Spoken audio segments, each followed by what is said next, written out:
بسم اللہ الرحمن الرحیم۔ السلام علیکم محترم ناظرین و سامعین، آپ سن رہے ہیں دیوتا۔ تو آئیے بڑھتے ہیں کہانی کی جانب۔ میں نے حسام بن زید کے اندر پہنچ کر معلوم کیا پچھلی رات وہ بیٹی سے ملنے ہسپتال گیا تھا اور بیٹی نے آخری فرمائش کی تھی کہ باپ اسے دوسری گولی مارے، لیکن وہ بے رحم ہسپتال میں ایسا نہیں کر سکتا تھا، اس لیے وہاں سے چلا گیا۔ دوسری صبح وہ اپنے بستر پر مردہ پائی گئی تھی۔ ڈاکٹروں کی رپورٹ کے مطابق جسے بندوق کی گولی نہ مار سکی اسے کسی صدمے نے مار دیا تھا۔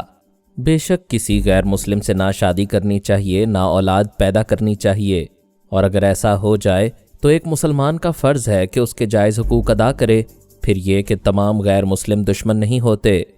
ڈیلائلا تو باپ کا نام حاصل کرنے کے لیے اسلام قبول کرنے پر راضی تھی، لیکن حسام کی کھوپڑی پر کیلی ناچ رہی تھی۔ میری خیال خوانی کا سلسلہ ٹوٹ گیا۔ جمیلہ راضی غسل وغیرہ سے فارغ ہو کر تازہ دم ہو گئی تھی۔ میرے پاس آ کر بولی، میں نے ایک خوراک غیر معمولی دوا کی کھائی ہے، اب بھوک لگ رہی ہے۔ میں نے ملازم کو بلا کر کھانا لگانے کو کہا، پھر جمیلہ کو حسام، ڈیلائلا اور کیلی کے متعلق بتایا۔ اس نے ڈیلائلا کی موت پر افسوس کا اظہار کیا اور کہا، پاپا، حسام اور کیلی کو سزا ملنی چاہیے۔ میں نے مسکرا کر کہا، حسام بن زید تمہارے سامنے بیٹھا ہے۔ اس نے چونک کر مجھے دیکھا۔ میں نے کہا، اور میرے سامنے ڈیلائلا بیٹھی ہے، لہٰذا یہ بھول جاؤ کہ وہ مر چکی ہے، وہ تمہارے روپ میں زندہ ہے۔ وہ اداسی سے سر جھکائے بیٹھی ہوئی تھی۔ میں نے پوچھا، اب کیا ہوا؟ سوچ رہی ہوں اپنے باپ اور بھائیوں سے سامنا ہوتا تو وہ بھی مجھے زندہ نہ چھوڑتے، یا میں ان کی جھوٹی غیرت کو دیکھ کر خود ہی صدمے سے مر جاتی۔ مرتا وہی ہے جس کی موت آتی ہے۔ وہ ڈیلائلا کچھ نہ کر سکی، صدمے سے مر گئی، مگر خدا تمہارے ساتھ ہے۔ تمہیں دواؤں کے ذریعے توانائی حاصل ہو رہی ہے اور میں تمہیں گائیڈ کر رہا ہوں، ہستی بولتی رہا کرو۔ ملازم نے میز پر کھانا لگایا۔ کھانے کے دوران میں نے جمیلہ کو کہا کہ رات کو سونے سے پہلے میں نے رئیس الکبیر کو کس طرح حیرت زدہ کیا ہے۔ صبح ہونے تک پورے محل میں لوگ جمیلہ کو تلاش کرتے رہے۔ یہ مہمہ ان کی سمجھ میں نہیں آ رہا ہے کہ وہ کس راستے سے رئیس کی خوابگاہ میں آ کر غائب ہو گئی۔ وہ سن رہی تھی اور خوش ہو رہی تھی۔ اس نے کہا، وہ خنجر اس کے سینے میں پیوست ہو جاتا تو اچھا ہوتا۔ میں نے کہا، اس طرح وہ فوراً مر جاتا۔ ایسے عیاش دشمن کو حیرت میں مبتلا کرتے رہنا چاہیے۔ پھر یہ کہ وہ تمہارا شکار ہے، تم ایک دن اس سے نمٹو گی۔ میں نے اس سے کہا کہ وہ تھوڑی دیر مجھے مخاطب نہ کرے، میں خیال خوانی میں مصروف رہوں گا۔ ہم کھانے کے بعد اپنے اپنے کمرے میں چلے گئے۔ میں کیلی کے پاس پہنچ گیا۔ وہ حسام کے ساتھ ایک ریسٹورانٹ میں بیٹھی ہوئی تھی اور حسام اپنی مجبوریاں بیان کرتے ہوئے کہہ رہا تھا، میں تمہاری ہر خواہش پوری کرنے کو تیار ہوں، مگر تم سے شادی نہیں کر سکوں گا۔ میرے علاقے کے مسلمان اکابرین مجھ سے ناراض ہو جائیں گے۔ وہ بولی، تم سب مسلمان بہت ہی پسماندہ اور دقیانوسی خیالات کے حامل ہو، خاص طور پر یہودیوں کو اپنا دشمن سمجھتے ہو۔ دنیا کی تمام قومیں اپنا اپنا ایک علیحدہ ملک بناتی ہیں۔ اگر ہم یہودیوں نے ایک چھوٹا سا ملک اسرائیل قائم کیا ہے تو دنیا کے تمام مسلمان ہماری مخالفت کیوں کرتے ہیں؟ بیت المقدس صرف مسلمانوں کا ہی نہیں، یہودیوں اور عیسائیوں کا بھی ہے، اور ہم مسلمانوں کو وہاں زیارت کے لیے جانے اور نماز پڑھنے سے روکتے نہیں ہیں۔ تم درست کہتی ہو، مگر یہ مذہبی اور سیاسی باتیں ہیں۔ تمہاری جیسی حسینہ سے صرف رومانس کی باتیں اچھی لگتی ہیں۔ میں بھی یہی کہتی ہوں، میری محبت کو دیکھو، کیا میں بے وفا اور فریبی نظر آتی ہوں؟ بات بے وفائی کی نہیں ہے، میں تمہیں شریک حیات بنا کر اپنے علاقے میں نہیں لے جا سکوں گا۔ کیا ایسا نہیں ہو سکتا کہ تم میری دلہن بن کر یہاں لندن میں رہا کرو؟ یہاں رہ کر مجھے کیا حاصل ہوگا؟ کیا تم سے ہونے والے بچے قانونی طور پر تمہاری دولت اور جائیداد کے وارث ہوں گے؟ بے شک میں یورپ کے کسی ملک میں بھی ان بچوں کے لیے جائیداد خریدوں گا۔ باپ مشرق وسطیٰ میں رہے گا اور اس سے ہونے والی اولاد کو یورپ میں جائیداد ملے گی۔ یہ تو سراسر ناانصافی ہے۔ میں مجبور ہوں۔ وہاں مسلمانوں کی اکثریت نے پابندیاں عائد کی ہیں کہ یہودی عورتوں سے پیدا ہونے والے بچوں کے نام مشرق وسطیٰ کی زمین کا 1 انچ کا ٹکڑا بھی نہ لکھا جائے، ورنہ یہودی رفتہ رفتہ یہاں کے مالک بن جائیں گے۔ تم لوگ بڑے متعصب ہو۔ جب مجھ جیسی یہودی عورت اپنا حسن و شباب اور پوری زندگی دیتی ہے تو تم اپنے ملک کی زمین کا 1 ٹکڑا اس کی اولاد کو نہیں دے سکتے، جو صرف ہماری نہیں ہوتی، تمہاری بھی ہوتی ہے۔ یوں سوچا جائے تو ہم متعصب نظر آتے ہیں، لیکن دانائی سے سمجھا جائے تو یہ یہودی سیاست ہے۔ آئندہ چند نسلوں میں یہاں کی زمینیں یہودیوں کی ملکیت کہلائیں گی۔ फिर तो मेरी तुम्हारी शादी कभी नहीं हो सकेगी। तुम मुझे देख देख कर ललचाते ही रहोगे। प्लीज़ दिल तोड़ने वाली बात ना करो, मैं तुम्हें हासिल करके रहूँगा। क्या ज़बरदस्ती हासिल करोगे? क्या मुझे यहाँ से अगवा कराने का इरादा है? तुम मेरे मतलब और ज़िद को नहीं जानती हो। मेरी मतलूबा चीज़ मोहब्बत या दौलत से हासिल ना हो तो मैं उसे जबरन हासिल कर लेता हूँ। वो हंसकर बोली, मैं जानती हूँ तुम बड़े ज़िद्दी हो। अगर मुझे ज़बरदस्ती भी हासिल नहीं कर सकोगे तो किसी दिन अपनी बेटी डिलाइला की तरह मुझे गोली मार दोगे। उसने चौंक कर केली को देखा, फिर पूछा, ये क्या बकवास है? मेरी कोई बेटी नहीं है, ना कभी थी, और ना ही मैंने कभी किसी पर गोली चलाई है। केली ने अपने हैंड बैग से एक वीडियो कैसेट निकालकर उसे देते हुए कहा, इसे अपने बंगले में जाकर देखो। जब तुम डिलाइला पर गोली चला रहे थे उस वक्त के मनाजिर इसमें नजर आएंगे। वो कैसेट को लेकर हैरानी और परेशानी से केली को देख रहा था। वो बोली, इसमें उस वक्त का भी मंजर है जब तुम उस बेचारी से अस्पताल में मिलने गए थे और उसने कहा था कि वो तुम्हारे खिलाफ कोई बयान नहीं देगी। उसकी ख्वाहिश थी कि तुम उसे फिर एक और गोली मारो। वो तुम्हारे हाथों मरना चाहती थी। वो सुन रहा था और उसे घूर कर देख रहा था, फिर बोला, इसका मतलब है तुम मुझसे मोहब्बत नहीं करती हो, मुझे ब्लैकमेल करने का सामान कर चुकी हो। मैं ऐसा जूता नहीं पहनती जो मेरा पाँव काटे। तुमने अभी अभी अपनी ज़ुबान से कहा है कि मुझे जबरन हासिल कर सकते हो। क्या मुझे खतरात से निमटने के लिए तुम्हारी कोई कमज़ोरी अपने पास नहीं रखनी चाहिए? क्या एक बेवकूफ़ औरत की तरह अगवा होकर तुम्हारी ख्वाबगाह में पहुंच जाना चाहिए? वो खामोशी से कॉफ़ी पीने और सोचने लगा, ऐसी हसीना को हासिल करे या ना करे, मगर अब उससे इख्तलाफ नहीं रख सकता था। दोस्ती में ही भलाई थी। वो बोली, मैं तुम्हारी दुश्मन नहीं हूँ, तुम्हें दिलो जान से चाहती हूँ। सिर्फ अपने बचाव के लिए तुम्हारी एक कमज़ोरी अपने पास रखी है। मेरे बस में होता तो दिल चीर कर दिखा देती कि किस तरह तुम्हारी दीवानी हूँ। मैं भी दीवाना हूँ। काश कि तुम मुसलमान होती, मैं अभी निकाह पढ़वा लेता। तो फिर समझ लो कि मैं मुसलमान हूँ। मेरा कोई इस्लामी नाम रख दो। अपने इलाके के मुसलमान अकाबरीन को मुतमईन कर दो कि तुमने एक मुसलमान लड़की से शादी की है। उसने खुश होकर पूछा, क्या तुम इस्लाम कबूल करोगी? उसने पूछा, क्या तुम यहूदियत कबूल करोगे? हरगिज़ नहीं, मैं अपने दीन से नहीं फिर सकता। फिर तुमने कैसे ये सोच लिया कि मैं अपने मज़हब से फिर जाऊंगी? तुम्हारे मुसलमान अकाबरीन के सवालात से तुम्हें बचाने के लिए सिर्फ दिखावे के लिए मुसलमान बनकर रहा करूंगी। वो सोच में पड़ गया। वो उसे हर सूरत से हासिल करना चाहता था और वो ऐसा रास्ता दिखा रही थी कि उसे सारी दुनिया के सामने शरीक हयात बनाकर ज़िंदगी गुजारनी पड़ती। उससे होने वाले बच्चे उसकी जायदाद के वारिस होते। चूँकि वो अंदर से यहूदी रहती, इसलिए अपने बच्चों को भी वही बनाकर रखती। दुनिया में एक से बढ़कर एक हसीन औरतें हैं, लेकिन एक अय्याश को जो हसीना नहीं मिलती वो उसी के पीछे पागल हो जाता है। एक तो केली की दीवानगी थी, दूसरा ये कि एक कमज़ोरी केली के हाथ आ गई थी। वो कायल होकर बोला, आइडिया अच्छा है, तुम मुसलमान बीवी बनकर मेरे साथ रह सकती हो। हमारी शादी पर किसी को एतराज़ नहीं होगा। वो बोली, शादी से पहले एक मुआहदा होगा कि तुम कभी दूसरी शादी नहीं करोगे और सिर्फ मुझसे होने वाले बच्चे ही तुम्हारी दौलत और जायदाद के वारिस होंगे। ऐसा मुआहदा तो मेरे मुल्क के अदालती कागज़ पर हो सकेगा, हमें वहाँ जाना होगा। ये कोई मसला नहीं है, हम आज शाम तक किसी भी फ़्लाइट के ज़रिए जा सकते हैं। वो राज़ी हो गया। दोनों प्लानिंग करने लगे कि आइंदा केली राफेल का इस्लामी नाम क्या होगा और हसाम उसे अपनी सोसाइटी में मुसलमान अकाबरीन से किस तरह मुतारफ़ कराएगा। मैं काफ़ी देर तक उनके मंसूबों से आगाह होता रहा, फिर दिमागी तौर पर हाजिर हो गया। उसी हसाम बिन जैद की कोठी में हाजिर हो गया जहां वो उसी रात केली के साथ आने वाला था। मैं अपने बेडरूम से निकलकर ड्राइंग रूम में आया। क्योंकि हसाम लंदन से फ़ोन कर रहा था, राबता कायम होने पर फ़ोन की घंटी बजने लगी। मैंने रिसीवर उठाकर उसके ड्राइवर की आवाज़ में कहा, हेलो, मैं आका हसाम बिन जैद का ड्राइवर बोल रहा हूँ, आप कौन हैं? उधर से हसाम ने कहा, मैं तुम्हारा आका हूँ, आज रात 8 बजे गाड़ी एयरपोर्ट पर ले आओ, मैं आ रहा हूँ। मैंने कहा, यस सर, गाड़ी एयरपोर्ट पर ले आऊँगा। उधर उसने रिसीवर रख दिया। मैंने भी रिसीवर रखते हुए दरवाजे की जानिब देखा। वहाँ जमीला राजी थी। मेरे करीब सोफे पर आकर बोली, मैं फ़ोन की घंटी सुनकर आई हूँ, आप आवाज़ बदल कर बोल रहे थे? हाँ, इसी कोठी का मालिक हसाम आज रात यहाँ आ रहा है, उसी का फ़ोन था। वो परेशान होकर बोली, फिर तो गड़बड़ हो जाएगी, आप उस हसाम के भेस में हैं। कोई गड़बड़ नहीं होगी, मैं तुम्हें जैसी हिदायत दे रहा हूँ उस पर अमल करती रहना। वो कमबख्त अपनी महबूबा कैली रैफेल के साथ यहाँ शादी करने आ रहा है। मैं उसे हिदायत देने लगा। वो तवज्जो से सुनती रही। जो बात समझ में नहीं आती थी मुझसे बार बार पूछ लेती थी। फिर मैंने घड़ी देखकर कहा, 4 बजने वाले हैं। वो रईसुल कबीर सो रहा होगा या बेदार होने के बाद फिर महल के पहरेदारों से तुम्हारे मुतल्लिक पूछ रहा होगा। मैं उस शैतान का नाम सुनती हूँ तो तन बदन में आग लग जाती है। बेटी, इंसान की सबसे बड़ी खूबी और कामयाबी ये है कि वो गुस्से में कभी ना आए। खाक कैसी ही तैश दिलाने वाली बात हो, ऐसे वक्त दिमाग को ठंडा रखने की कोशिश किया करो। पापा, ये तो बहुत मुश्किल काम है। गुस्सा तो बेख्तियार आ जाता है। बेशक गुस्सा अचानक ही आता है, लेकिन उस पर काबू पाना नामुमकिन नहीं है। मुश्किल ज़रूर है, लेकिन मुश्किल तो आखिर इंसान ही आसान बनाता है।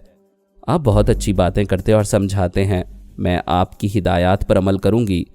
मैंने रईसुल कबीर के दिमाग में झांक कर देखा। वो बेदार हो गया था और अपने बॉडीगार्ड से कह रहा था कि अभी वो सिर्फ ख्वाबगाह से निकलने के बाद महल के चोर रास्तों का मुआयना करेगा और वहाँ सख्त पहरा लगाएगा। उसका ख्याल था कि जमीला ने वो दोनों चोर रास्ते देख लिए हैं। मैं जमीला को उसके मुतालिक बताने लगा। फिर उसका ज़ाती फ़ोन नंबर मालूम किया। जमीला ने रिसीवर उठाकर वो नंबर डायल किया। राबता कायम होने पर बोली, मैं रईसुल कबीर से बात करना चाहती हूँ। बॉडीगार्ड ने पूछा, तुम कौन हो? मैं जो भी हूँ, जमीला राजी के मुतालिक कुछ कहना चाहती हूँ। बॉडीगार्ड ने कहा, आका, किसी औरत का फ़ोन है, वो आपसे जमीला राजी के बारे में बात करना चाहती है। रईसुल कबीर ने गार्ड के हाथ से रिसीवर लपक लिया।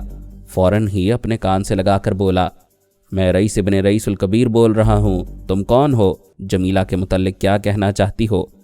यही कि मौत का फरिश्ता मुज़क्कर होता है, मगर मौत मुअन्नस होती है। जमीला ने उस फरिश्ते से यह तय कर लिया है कि तुम मुल्कुल मौत के हाथों नहीं, मलकाए मौत के हाथों मरोगे। वो गुस्से से धाड़ कर बोला, क्या बकवास कर रही हो तुम? हैं? तुम्हारी आवाज़ तो वही लग रही है। तुम वही हो। हाँ, ज़रूर वही हो। अब मैं तुम्हें पहचान गया हूँ। पहचान कर क्या करोगे? देखो, इस वक्त तुम्हारे कितने करीब हूँ। रिसीवर के ज़रिए तुम्हारे कान के अंदर घुसी हुई हूँ। तुम अभी कहाँ हो? कहाँ से बोल रही हो? पता बताऊंगी तो तुम पहुँच नहीं पाओगे, और पहुँच जाओगे तो तुम्हारा हशर वही होगा जो पिछली रात तुम्हारे दर्जनों मुसल्लह सिपाहियों और 15 कुत्तों का हुआ। क्या कुत्तों की मौत मरना चाहते हो? जमीला की बातों के दौरान रईस एक कागज़ पर गार्ड को यह लिखकर हिदायत दे रहा था कि यह फ़ोन कहाँ से किया जा रहा है, इसे ट्रेस आउट किया जाए। गार्ड वहाँ से चला गया। रईस ने जमीला को बातों में उलझाने के लिए पूछा, तुम कल रात मेरी जान ले सकती थी, लेकिन खंजर को तकिए में घोंप कर चली गई। तुमने मेरी जान क्यों बख्श दी? एक औरत 9 महीने तक बच्चे को पेट में रखती है, उसे रफ्ता रफ्ता मुकम्मल करके पैदा करती है। वही बच्चा जवान होकर औरतों की आबरू से खेलने के लिए हरमसरा कायम करता है। तुम्हारी माँ ने तुम्हें 9 महीने अपने वजूद के अंदर रफ्ता रफ्ता मुकम्मल करके पैदा किया। मैं तुम्हें 9 महीने तक रफ्ता रफ्ता मारती रहूंगी। कल सिर्फ ये सबूत देकर गई हूँ कि जब चाहूँ 1000 पहरेदारी के बावजूद तुम्हारी ख्वाबगाह में आ सकती हूँ। आज फिर आऊँगी और तुम्हारे किसी हाथ की कोई उंगली काट कर ले जाऊंगी। हर रात तुम्हारे जिस्म का थोड़ा थोड़ा हिस्सा कटेगा। यूं तुम्हारी मौत रफ्ता रफ्ता होगी। ये कहकर उसने रिसीवर रख दिया। रईस ने पुकारा, hello hello hello Jamila, hello. उसे जवाब नहीं मिला। उसने रिसीवर को पटक कर गार्ड को आवाज़ दी। कई गार्ड्स दौड़ते हुए आए, फिर अदब से खड़े हो गए। रईस ने पूछा, क्या एक्सचेंज वालों ने बताया? गार्ड ने कहा, नहीं आका, ऑपरेटर के पेट में अचानक दर्द शुरू हो गया था। दूसरा ऑपरेटर उसे वहां से उठाकर ले गया था। मैं वहां पहुंचा तो आपकी गुफ्तगू ख़त्म हो चुकी थी। रईसुल कबीर ने गुस्से से धाड़ते हुए कहा, तमाम ऑपरेटर्स को जूते मारकर महल से बाहर निकाल दो। आखिर वहां डिटेक्टिव आलात क्यों रखे गए हैं? 3 में से किसी एक ऑपरेटर को वहां रहना चाहिए था। जाओ, यहां से निकल जाओ, सब चले जाओ। जमीला और उसकी गुफ्तगू के दौरान मैंने ख्याल ख्वानी के जरिए किसी भी ऑपरेटर को डिटेक्टिव आलात इस्तेमाल करने का मौका नहीं दिया था। Raisul Kabir lady man killer और लेडी आयरन रॉड को बुलाकर उन्हें बता रहा था, जमीला रात को फिर आएगी। वो मुझे आहिस्ता आहिस्ता मारना चाहती है। कह रही थी कि आज मेरे किसी हाथ की एक उंगली काट कर जाएगी। लेडी आयरन रॉड ने कहा, फिर तो वो यहाँ से वापस नहीं जा सकेगी। आज देखा जाएगा कि वो कहाँ से आती है। एक मशीर ने कहा, मेरा मशवरा है कि आका अपनी ख्वाबगाह बदल दें, वो धोखा खा जाएगी। यहाँ ख्वाबगाह में आएगी तो गिरफ्तार हो जाएगी। रईस ने तायद की, बहुत उम्दा मशवरा है। آج رات میں محل کے کسی دوسرے کمرے میں رہوں گا. فی الحال مسلح گارڈز کا انتظام کرو، میں باہر جا رہا ہوں. لیڈی مین کلر سیکیورٹی آفیسر کے پاس انتظامات کے لیے چلی گئی. لیڈی آئرن راڈ نے اپنے کمرے میں آ کر ٹرانسمیٹر کے ذریعے ڈی ہاروے سے کہا، میرے پاس آؤ. ٹرانسمیٹر آف ہو گیا. ڈی ہاروے نے آ کر پوچھا، کوئی خاص مسئلہ ہے؟ ہاں، کچھ دیر پہلے جمیلہ راضی نے رئیس سے فون پر بات کی تھی، لیکن یہ ٹریس نہ ہو پایا کہ وہ کس فون نمبر سے بول رہی تھی. جس وقت سراغ لگانے کے لیے کہا گیا اسی وقت اچانک ایک آپریٹر بیمار ہو گیا. باقی 2 آپریٹر اسے اٹھا کر وہاں سے لے گئے. کیا ایکسچینج کے تمام آپریٹر چلے گئے تھے؟ وہاں ڈیٹیکٹیو آلات کو استعمال کرنے والا کوئی نہیں تھا. وہاں صرف 3 آپریٹرز کی ڈیوٹی تھی. ایک بیمار کو صرف ایک آپریٹر اٹھا کر نہیں لے جا سکتا، اس لیے دونوں اسے اٹھا کر لے جانے پر مجبور تھے. کیا ایسا نہیں لگتا کہ کسی ٹیلیپیتھی جاننے والے نے اسے پیٹ میں تکلیف محسوس کرائی ہو اور کسی کو ڈیٹیکٹیو آلہ استعمال کرنے کا موقع ہی نہ دیا ہو؟ ایسا سوچا جا سکتا ہے. ابھی میڈیکل رپورٹ ملے گی کہ اس کے پیٹ میں واقعی تکلیف ہو رہی تھی یا نہیں. ویسے باقی 2 آپریٹر کا اس کے ساتھ جانا ایک فطری امر ہے، ہم ان پر شبہ نہیں کر سکتے، اور کوئی ٹیلیپیتھی جاننے والا بیک وقت 3 آپریٹر سے اپنی مرضی کے مطابق عمل نہیں کرا سکتا. تم درست کہتی ہو. بائی دا وے، جمیلہ نے فون کیوں کیا تھا؟ اس نے چیلنج کیا ہے کہ وہ جب چاہے رئیس الکبیر کی خوابگاہ میں آ سکتی ہے. پچھلی رات وہ یہ ثبوت پیش کر کے گئی ہے. آئندہ وہ 9 ماہ تک اس کے جسم کا تھوڑا تھوڑا ٹکڑا ہر رات کو کاٹا کرے گی. پورے 9 ماہ بعد اس کے جسم کے تمام اعضاء الگ ہو جائیں گے اور وہ اس عرصے میں تڑپ تڑپ کر جیتا اور مرتا رہے گا. اس کی زندگی 9 ماہ میں تمام ہوگی. یہ تو بہت وحشیانہ اور دلیرانہ چیلنج ہے. اس لڑکی کے پیچھے کئی مضبوط ہاتھ ہوں گے. میرا بھی یہی خیال ہے. وہ بہت منظم ہو کر ایسا چیلنج کر رہی ہے. پھر بھی ایسا چیلنج تو کبھی ملک الموت نے نہیں کیا ہے کہ وہ 9 ماہ تک کسی کو ٹارچر کر کر کے مارے گا. وہ لڑکی کسی طاقت کے سہارے بڑی باتیں بنا رہی ہے. ڈی ہاروے نے کہا، آج رات معلوم ہو جائے گا کہ وہ اپنے چیلنج کے مطابق کیسے آئے گی اور رئیس پر ٹارچر کی جرت کیسے کرے گی. ویسے میں نے تمہاری ارسال کی ہوئی جمیلہ کی تصاویر دیکھی ہیں. اس کے اندر جانے کی کوشش کی تو پتہ چلا وہ حساس دماغ رکھتی ہے.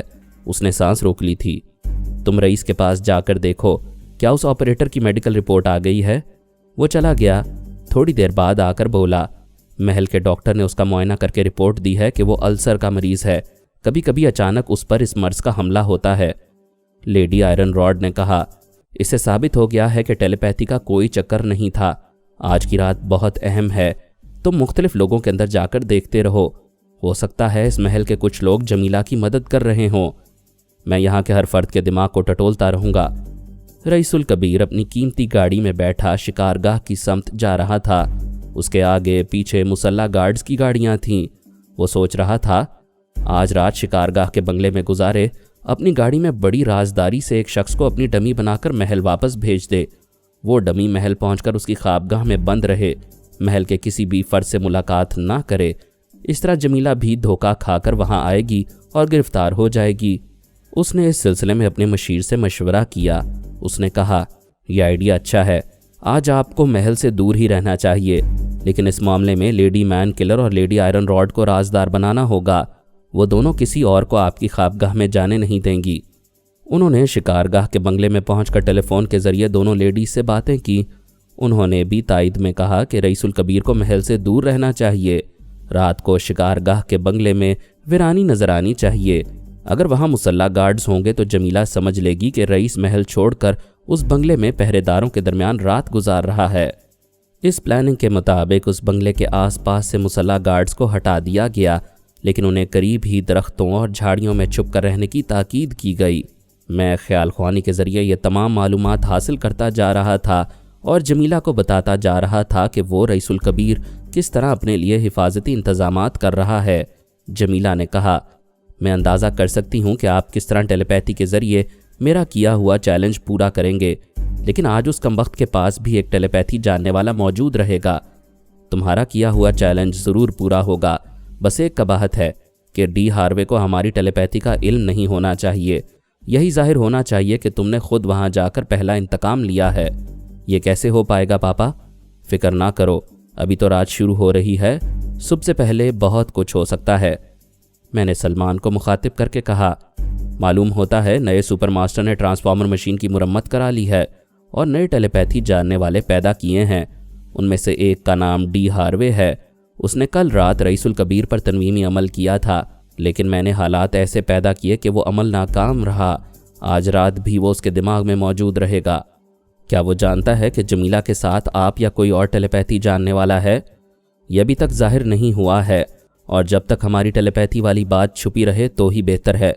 सलमान ने कहा, पाकिस्तान में भी साजिद से ख्याल ख्वानी करने वाले टकरा रहे हैं। हमारा ख्याल था वो यहूदी तंजीम से ताल्लुक़ रखते होंगे। ये ख्याल गलत हो सकता है, वो भी सुपर मास्टर से ताल्लुक़ रखते होंगे।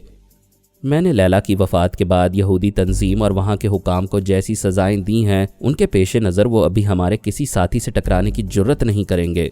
मुझे यकीन है कि ट्रांसफॉर्मर मशीन से पैदा होने वाले हमारे मुकाबले पर आ रहे हैं।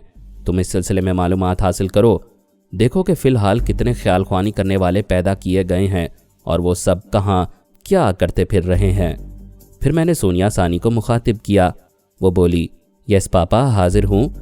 मैं उसे जमीला राजी और रईसुल कबीर के मुतल्लिक तफसील से बताने लगा। डी हार्वे की मसरूफियात भी बताईं। फिर उसे महल के 2-4 ऐसे अहम अफराद के दिमागों में पहुंचाया जो योगा के माहिर नहीं थे। वो बोली, मैं कोशिश करूंगी कि डी हार्वे को हमारी ख्याल ख्वानी का इल्म ना होने पाए और जमीला का किया हुआ चैलेंज भी पूरा हो जाए। मैंने कहा, और अगर ऐसा ना हो सके तो हमारी टेलीपैथी की तरफ उनका ध्यान जाने से पहले ही तुम जमीला राजी बन जाओ। उन्हें यकीन दिलाओ कि जमीला ने टेलीपैथी का इल्म हासिल कर लिया है। उन्हें उलझाओ कि जमीला ने यह इल्म कैसे हासिल किया। वो तमाम हिदायत सुनकर चली गई। मैंने शाम ही को ड्राइवर से कह दिया था कि मैं एक ज़रूरी काम से जा रहा हूँ। 8 बजे वाली फ़्लाइट से मेरी एक मेहमान लंदन से आ रही है। मैं उसके इस्तकबाल के लिए वहाँ रहूँगा। वो गाड़ी लेकर एयरपोर्ट आ जाए। उस ड्राइवर ने हुक्म की तामील की। ठीक वक्त पर वहाँ गाड़ी लेकर पहुँच गया। उसने अपने आका हसाम बिन जैद को एक हसीना और सामान के साथ जाते देखा और यही समझा कि मैं उस हसीना के इस्तकबाल के लिए पहले से वहाँ पहुँचा हुआ था। उसने तमाम सामान डिग्गी में रखा। हसाम कैली के साथ पिछली सीट पर आकर बैठ गया। फिर वो कार कोठी की तरफ चल पड़ी। मैं हसाम के अंदर था। मेरा ख्याल था वो ड्राइवर से कुछ बातें करेगा तो मैं बातों का रुख बदल दूंगा ताकि वो मेरे और जमीला के मुतल्लिक कुछ मालूम ना कर पाए। लेकिन हसाम ऐसा आका था जो मुलाजमों से बहुत कम बोलता था। वो रास्ते में कैली से प्यार भरी बातें करता रहा। गाड़ी कोठी के पोर्च में आकर रुक गई। वो दोनों गाड़ी से निकलकर कोठी के अंदर आए। हसाम ने अपने ख़ास मुलाजिम से कहा, ये तुम्हारी होने वाली मालका है, इन्हें यहाँ के कमरे दिखाओ, जो उन्हें पसंद आए उसकी दोबारा सफाई करवाओ। कैली उस मुलाजिम के साथ चलती हुई उस आलीशान कोठी को अंदर से देखने लगी। हसाम दूसरे मुलाजिम के साथ अपनी ख्वाबगाह में आया, फिर अंदर कदम रखते ही ठिठक गया।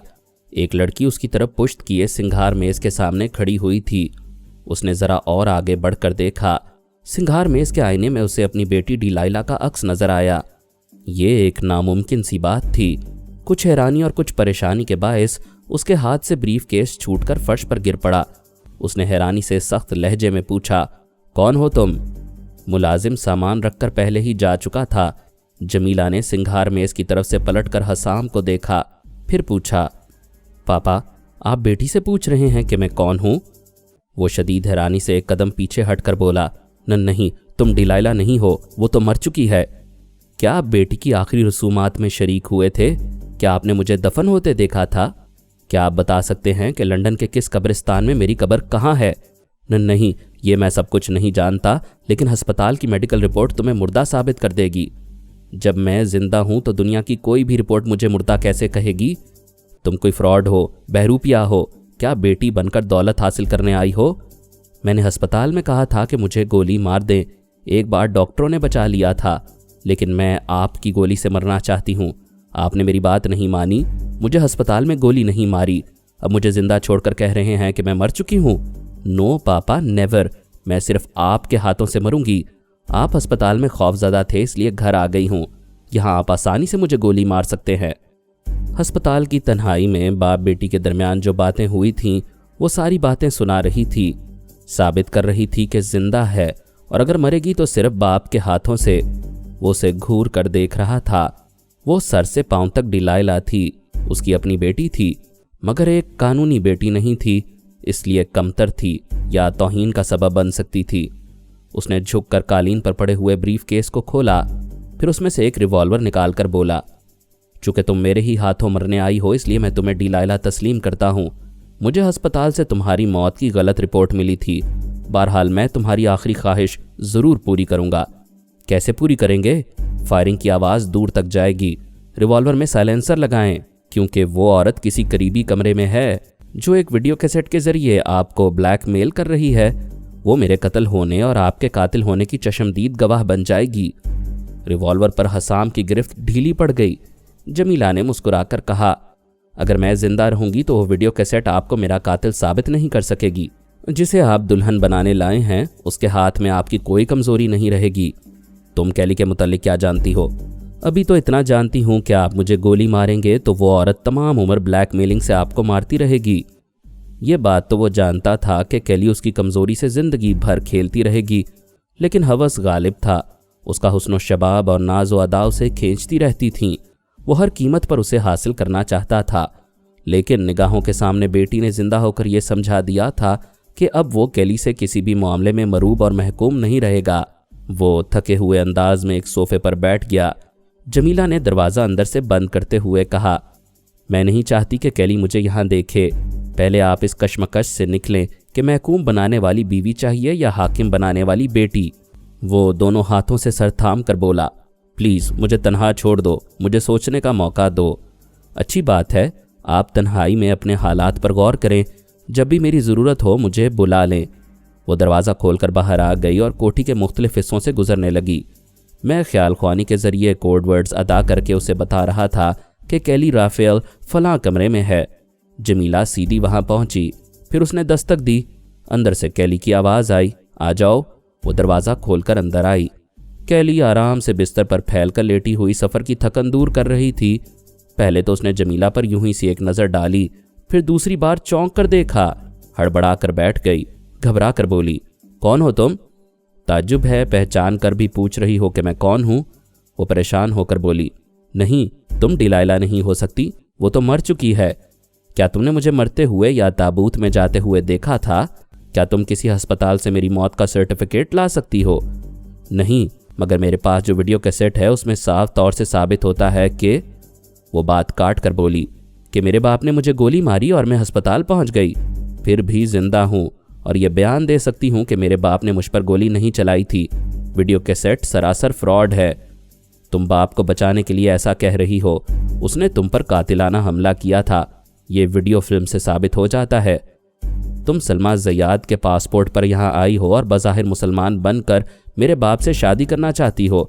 मैं साबित कर दूंगी कि तुम्हारा नाम कैली राफेल है और तुम कट्टर यहूदी हो। वो परेशान होकर बोली, तुम मेरे बारे में और क्या जानती हो?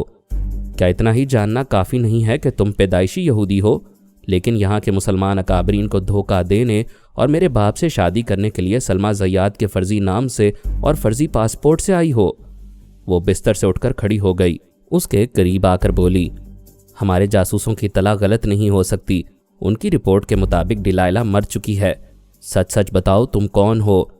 सच वही होता है जो नज़रों के सामने होता है। अगर तुम मुझे फ्रॉड साबित करने की कोशिश करोगी तो मैं भी तुम्हारा फ्रॉड साबित कर दूंगी। ये मंसूबा नाकाम होगा कि तुम एक मुसलमान से यहूदी बच्चे पैदा करो और यहाँ की ज़मीन यहूदी कौम के नाम कर दो। क्या तुम उस मुसलमान बाप से हमदर्दी करोगी जो तुम्हारी जान लेना चाहता था और शायद अब भी तुम्हें बेटी तस्लीम नहीं कर रहा है? क्या वो तुम्हें कबूल कर रहा है? नहीं, मैं गैर कानूनी औलाद हूँ। मेरा बाप मुझे बेटी कहने में अपनी इंसल्ट समझता है। ये मुसलमान बहुत खुदगर्ज होते हैं। उसने तुम्हें ज़िल्लत की ज़िंदगी गुजारने के लिए यहाँ छोड़ दिया है। ऐसे बाप के लिए जज्बाती ना बनो। मैं यहूदी हूँ, तुम ईसाई हो। हम दोनों मिलकर उससे उसका सब कुछ छीन लेंगे। लूटने और छुपने वाले दो हों तो माल आधा आधा तकसीम होता है।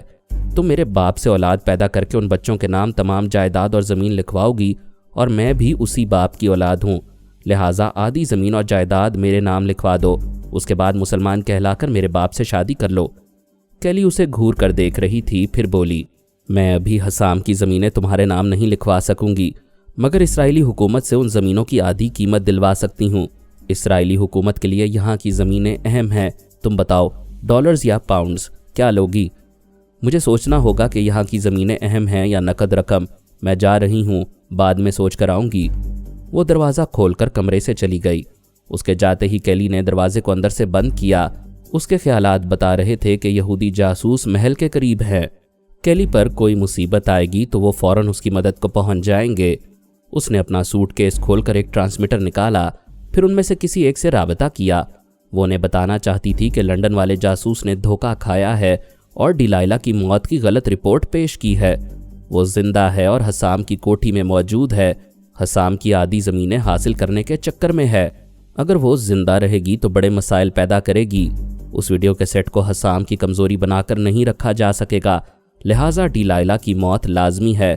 ہو سکے تو آج ہی رات اسے وہاں سے اغوا کر کے قتل کر دو اور لاش چھپا دو۔ ڈاکٹر محمد انیب سلیمی کے ساتھ مزید اقساط سننے کے لیے ہمارے چینل کا سبسکرائبر بنیں اور ساتھ ہی بیل آئیکن کو کلک کریں تاکہ آپ کو ہر آنے والی نئی ویڈیو کے متعلق نوٹیفیکیشنز ملتی رہیں۔ ہماری ویڈیوز کو لائک اور شیئر کریں اور ہمیں اپنی دعاؤں میں یاد رکھیے گا۔ ISI اور پاک آرمی زندہ باد، پاکستان پائندہ باد۔